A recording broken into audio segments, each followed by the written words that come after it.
Chapter 27. And when it was determined that we should sail into Italy, they delivered Paul and certain other prisoners unto one named Julius, a centurion of Augustus' band. And entering into a ship of Adramyttium, we launched, meaning to sail by the coast of Asia, one Aristarchus, a Macedonian of Thessalonica, being with us. And the next day we touched at Sidon. And Julius courteously entreated Paul, and gave him liberty to go unto his friends to refresh himself. And when we had launched from thence, we sailed unto Cyprus, because the winds were contrary. And when we had sailed over the sea of Cilicia and Pamphylia, we came to Myra, a city of Lycia. And there the centurion found a ship of Alexandria sailing into Italy, and he put us therein.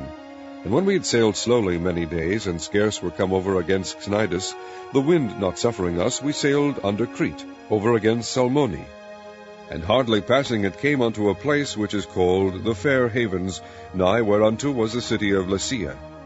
Now when much time was spent, and when sailing was now dangerous, because the fast was now already past, Paul admonished them, and said unto them, Sirs, I perceive that this voyage will be with hurt and much damage, not only of the lading and ship, but also of our lives. Nevertheless the centurion believed the master and the owner of the ship more than those things which were spoken by Paul. And because the haven was not commodious to winter in, the more part advised to depart thence also, if by any means they might attain to Phoenice, and there to winter, which is an haven of Crete, and lieth toward the southwest and northwest.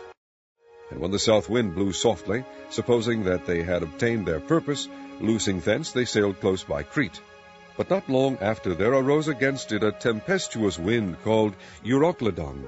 And when the ship was caught and could not bear up into the wind, we let her drive. And running under a certain island which is called Clauda, we had much work to come by the boat, which when they had taken up, they used helps, undergirding the ship, and fearing lest they should fall into the quicksands, strake sail, and so were driven. And we being exceedingly tossed with a tempest, the next day they lightened the ship. And the third day we cast out with our own hands the tackling of the ship. And when neither sun nor stars in many days appeared, and no small tempest lay on us, all hope that we should be saved was then taken away. But after long abstinence, Paul stood forth in the midst of them, and said, Sirs, ye should have hearkened unto me, and not have loosed from Crete, and to have gained this harm and loss. And now I exhort you to be of good cheer, for there shall be no loss of any man's life among you, but of the ship. For there stood by me this night the angel of God, whose I am, and whom I serve, saying, Fear not, Paul, thou must be brought before Caesar, and lo, God hath given thee all them that sail with thee. Wherefore, sirs, be of good cheer, for I believe God that it shall be even as it was told me. Howbeit we must be cast upon a certain island. But when the 14th night was come, as we were driven up and down in Adria about midnight, the shipmen deemed that they drew near to some country, and sounded, and found it 20 fathoms. And when they had gone a little further, they sounded again, and found it 15 fathoms. Then, fearing lest we should have fallen upon rocks, they cast 4 anchors out of the stern, and wished for the day.